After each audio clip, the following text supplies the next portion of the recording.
Shalom semuanya, selamat pagi. Kita ketemu lagi hari ini di dalam renungan. Sebelumnya kita akan mulai selalu dengan doa. Yuk kita berdoa. Bapa di surga, terima kasih Tuhan kalau Tuhan udah kasih kami satu hari selalu berkat Tuhan untuk kami boleh jalani Tuhan. Ajar kami Tuhan supaya apapun yang kami lakukan itu berkenan sama Engkau Tuhan. Seperti yang Engkau mau, bukan yang kami mau. Terima kasih Tuhan, ajar kami mulai setiap hari bersama dengan Engkau. Haleluya Yesus, amin. Shalom saudara, hari ini seperti luar biasanya saya akan membawa renungan. Renungan ini saya beri judul One Step Forward, satu langkah ke depan. Saudara, saya itu tiba-tiba jadi sekitar seminggu dua minggu yang lalu saya acara kumpul keluarga. Terus kita ngobrol-ngobrol di sana. Nah, tiba-tiba saya tuh cerita gitu sama saudara-saudara yang ada di sana bagaimana kita bisa dapetin rumah yang papa saya tinggalin sekarang.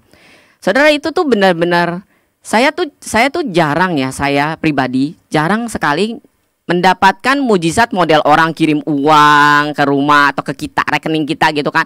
Terus wah gitu kan jumlahnya spektakuler gitu ya. Nggak ada saudara. Tapi saya punya cara, Tuhan bermujizat kepada saya dengan cara yang berbeda. Dan itu ya selalu last minute saat kita tuh bener-bener deg-degan banget gitu kan. Nah begitu juga yang kemarin itu cerita sama keluarga besar saya. Jadi saya tuh bisa dapat rumah papa saya yang sekarang itu di tahun, kita cari rumah itu di tahun 2019 kurang lebih 1999 sorry. Nah itu tuh belum berselang dari waktu kita kerusuhan dan krisis moneter kan. Jadi waktu itu tuh semua rumah-rumah itu tuh harganya anjlok saudara. Dan sebelumnya itu kita tuh lagi nggak ada rumah saat itu karena rumah kita digusur. Jadi rumah kita digusur, kita ngontrak 3 tahun di satu tempat. Habis itu papa memutuskan kita harus beli rumah. Dan hebatnya ya, jadi selama 3 tahun kita ngontrak itu, mama saya itu harus pergi kerja di luar negeri, dia kumpulin duit, papa saya taruh itu di bank dan sebagian ditukarin sama dolar. Dan luar biasanya pada waktu 98 dolar itu melambung dari 2.500 gitu saya ingat. Lupa gitu ya, sampai ke 15.000 kan. Papa saya tukerin itu dolarnya, dapatlah uang lumayan. Jadi saat orang-orang justru terpuruk hancur-hancuran, Tuhan berkati kami di sana. Ya, terus udah itu dia taruh di deposito. Deposito itu juga bunganya melambung tinggi, saudara. Saya juga udah lupa berapa puluh persen gitu ya. Sampai akhirnya papa saya bisa tarik semua uang-uang deposito itu karena bank juga lagi rame dilikuidasi kan. Akhirnya nggak jadi kan. Maksudnya ditarik duitnya semua. Ditarik, terkumpul angkanya sekian. Oke, udah kita cari rumah, puter ke Sunter. Ke Sunter kita cari rumah. Saudara, rumah di Sunter itu harganya bejibun-bejibun, tinggi selangit. Kita nggak pernah bisa beli. Tapi pada waktu itu nggak segitu mahal. Jadi saya ingat kita lihat satu rumah kita suka, terus kita tanya harganya, dia kasih harga 250 juta saudara. 250 juta kita nggak punya duit. Kita nggak punya duit segitu, masih jauh kurang di bawah segitu. Akhirnya ya udahlah, kita lihat lagi rumah yang lain, ada yang harganya 100, kalau nggak salah 140 apa 130 gitu ya. Nah duit kita cukup di situ. Terus kita rembuk dong di rumah kan. Waktu itu cuma saya sama 3 adik saya sama papa. 2 adik saya dan papa. Udah, jadi kita berempat ya. Rembukan, mama kan lagi di luar negeri, lagi kerja waktu itu. Rembukan, kita mutusin mau ambil rumah yang 130 atau 140 itu. Begitu kita besok mau okein, ternyata makelar rumah yang 250 juta itu telepon. Bu, Pak, ini rumahnya jadi nggak gitu kan? Papa saya bilang, waduh sebenarnya sih saya seneng sama rumah itu, gedenya pas gitu kan, tapi kita duitnya kurang. Terus makelar itu tanya, emang kurang berapa pak? Kurang banyak kata papa saya. Terus makelar itu ngomong sama si pemilik rumah. Dan luar biasanya saudara, si pemilik rumah telepon langsung sama papa saya. Jadi ngobrol langsung berdua. Bapak bisa berapa? Papa saya cuma punya duit 180 kalau saya nggak salah ingat ya. Waktu itu 180 atau 185. Dia bilang, saya minta 170 katanya gitu. Bisa nggak?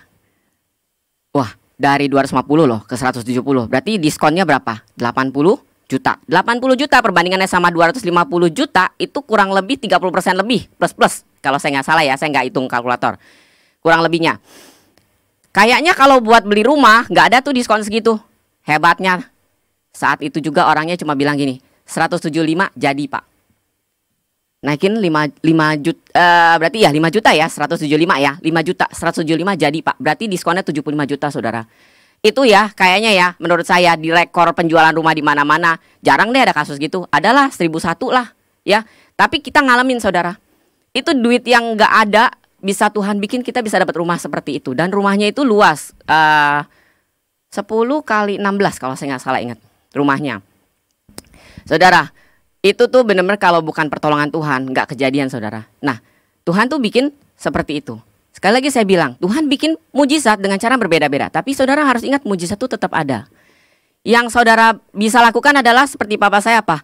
One step forward, kita melangkah. Waktu si orang itu telepon, memang Tuhan buka kesempatan ya. Papa saya berani ngomong, angka segini. Jadi saudara kita nggak pernah bisa tahu apa yang akan terjadi 1 detik di depan kita. Tapi saudara, ayat firman Tuhan dia bilang sama kita bahwa di Markus 10 ayat 31, dengar nih saudara, tetapi banyak orang yang terdahulu akan menjadi terakhir, dan yang terakhir akan menjadi terdahulu. Saudara, saya nggak tahu saudara tuh udah terima Tuhan, udah kenal Tuhan berapa lama. Tapi saudara, apakah saudara mau masuk dalam orang golongan yang terdahulu dan menjadi terakhir? Artinya kalau dulu kita udah terima Tuhan sebagai Tuhan dan Juru Selamat, terus sekarang kita kelepasan tuh kesempatan itu. Atau kita mau menjadi, ya bukan, jadi lebih baik jadi orang yang terdahulu dan tetap terdahulu. Tetap kita punya sampai akhirnya, ku berjuang sampai akhirnya, dan kau dapati aku tetap setia. Kalau yang terakhir, ya mereka tetap jadi berjuang juga, tetap mempertahankan iman. Saudara, hari-hari ini bakalan memang berantakan semua ya. Saya nggak pungkiri bahwa krisis di mana-mana terjadi. Tapi saudara, Tuhan juga udah ngomong di dalam Lukas 18 ayat 8, aku berkata kepadamu, ia segera membenarkan mereka. Akan tetapi jika anak manusia itu datang, apakah ia dapati iman di bumi ini? Yang kita pertahanin sekarang, tugas kita cuma pertahankan iman kita saudara. Dan kita tidak akan bisa punya iman kalau kita tidak menunjukkannya dengan melangkah. Karena iman tanpa perbuatan adalah kosong. Ya. Jadi satu langkah yang Tuhan minta kita lakukan, maka Tuhan bisa bikin mujizat. Tapi kalau kita nggak punya iman untuk melangkah, mujizat itu tidak terjadi saudara. Bagaimana saudara bisa membiarkan Tuhan melakukan mujizat kalau saudara sendiri nggak yakin? Kayak Bapak Gembala yang khotbahkan, kalau saudara bimbang, maka tidak terjadi apa-apa. Yakobus 1 ayat 6-7. Hendaklah ia memintanya dengan iman. Dan sama sekali jangan bimbang, sebab orang yang bimbang sama dengan gelombang laut yang diombang-ambing kian kemari oleh angin. Orang yang demikian jangan mengira, dengar, bahwa ia akan menerima sesuatu dari Tuhan. Itu telak loh.